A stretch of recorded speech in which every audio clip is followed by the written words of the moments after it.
Hi, friends. This is the reading lesson for third grade. We are going to read a story today called Snow White, a Russian folk tale. It is retold by Lillian Gash. Now, we've read a few folk tales so far. Do you remember what a folk tale is?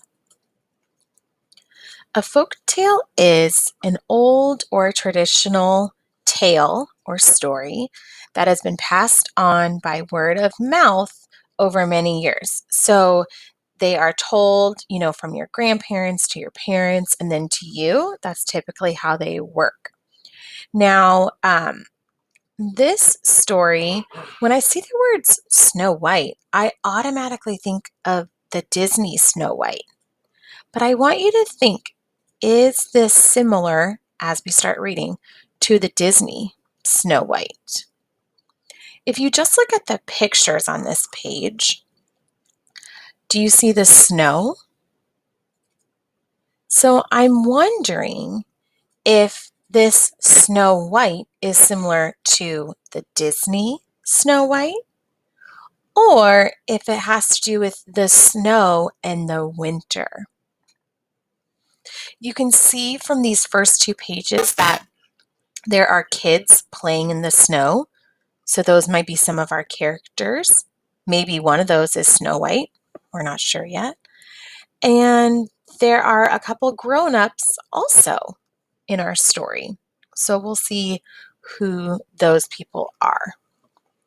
As we read, we are going to highlight some key events, and then at the end, we will summarize. This lesson is going to be split into two parts. So today, we're going to read paragraphs 1 through 10, and then in the next lesson, we will finish the story.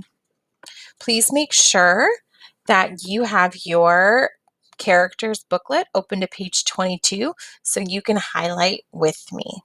Let's get started. Extended Read 2. Remember to annotate as you read. Snow White, a Russian folktale, retold by Lillian Gash.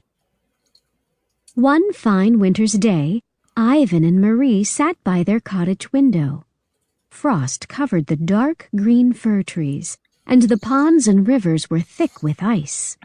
The married couple was looking wistfully at a group of merry children making a huge snowman.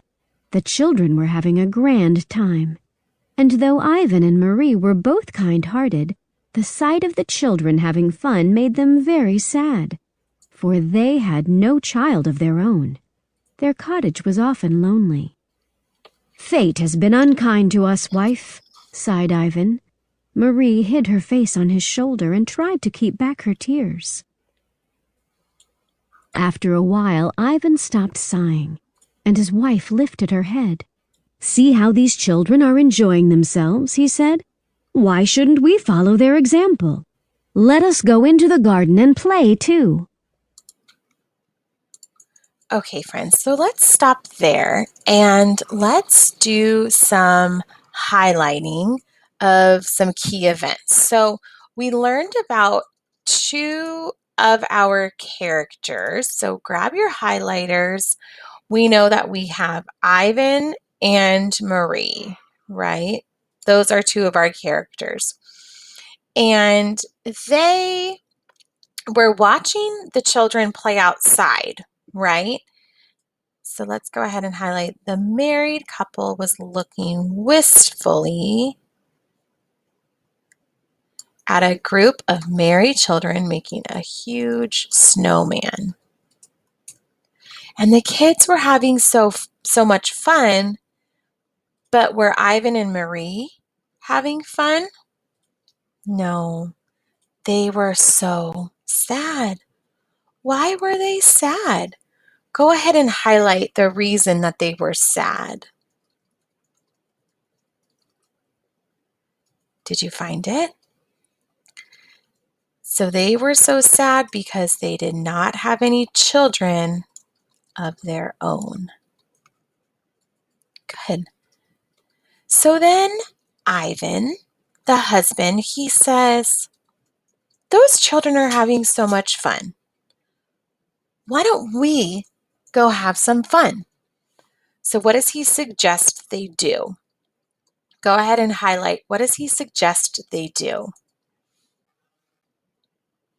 He says, let us go into the garden and play too.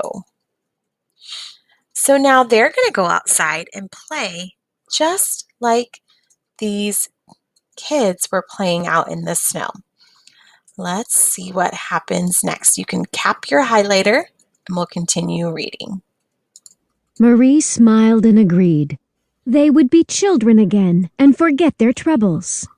The clear, dry air brought back the roses to her pale face.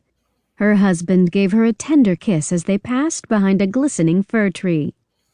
"Let us make a little snow child," she suggested, as Ivan began to shovel the crisp snow.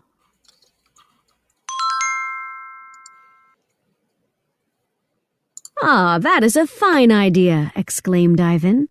Soon he was shaping a little body with dainty hands and arms and feet. While he did this, his wife modeled a little head. The head had such exquisite features that when it was fixed in its right place, the couple stepped aside to admire it. Okay, let's stop right there. Let's go back to page 23 and let's see if there's anything important to highlight in paragraphs 4 and 5. So they go outside to play in the snow.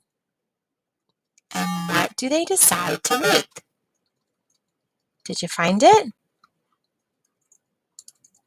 So they decide, let us make a little snow child. So they don't have any children, right?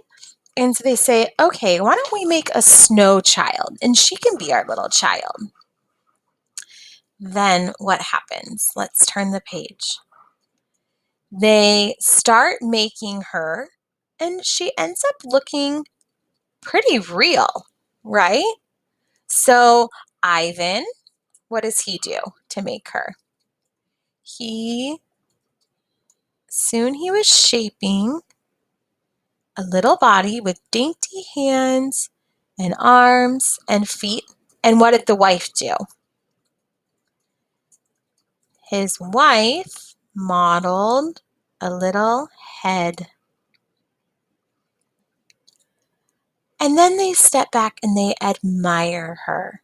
They look at her and they just are so happy with what they made, right? But let's see what happens next. "Ah, that is a fine idea. It is lovely," cried Ivan.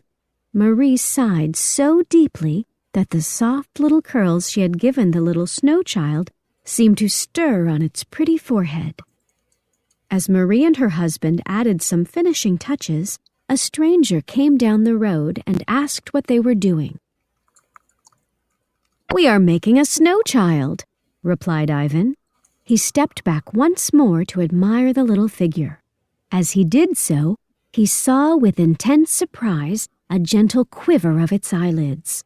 A soft pink color stole into its cheeks and lips.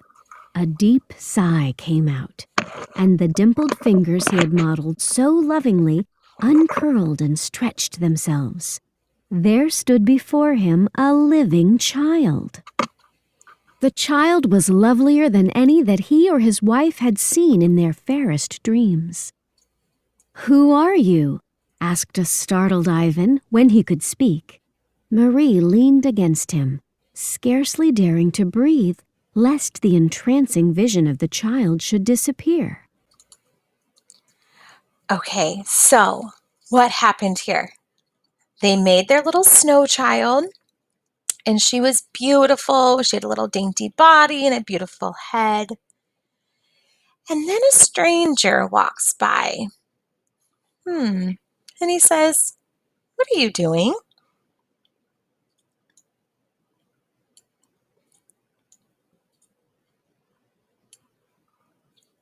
And what do they tell him? They say, "Oh, we made a snow child." And then what starts to happen? the child starts becoming alive, right? So we learn that she becomes alive. There stood a living child. Now, how do you think this snow child came alive? Do you think this stranger has something to do with it? Maybe, right? Okay, well, they are so surprised, and now they have a child. So, in our next lesson, we're going to continue reading what happens once they have their real life child. But until then, we're not going to highlight anymore. I need you to grab your pencil and we are going to write a little summary, okay? We are going to work on this summary together, but remember that a summary only tells what the story is mostly about. So we highlight things that we think are important, and then we write the summary. Now, if you hadn't read this story, the summary would help you understand what happens in the story. So if you read a summary of a story, you should have a pretty good idea of what the story is about. So let's go ahead and write our summary together. So what we have to do first is we have to pretty much like introduce our characters, and usually our characters have some sort of problem. So we know that we have Ivan and his wife, Marie. Okay, so those are the two characters. And why are they sad? Why are they sad? Because they don't have any children, right? But even though they're sad, they decide to go out and have some fun, right? So what do they do when they go out in the snow? What do they build? They build a girl out of snow. Okay, so let's write that. So they decide to have fun building a girl out of snow.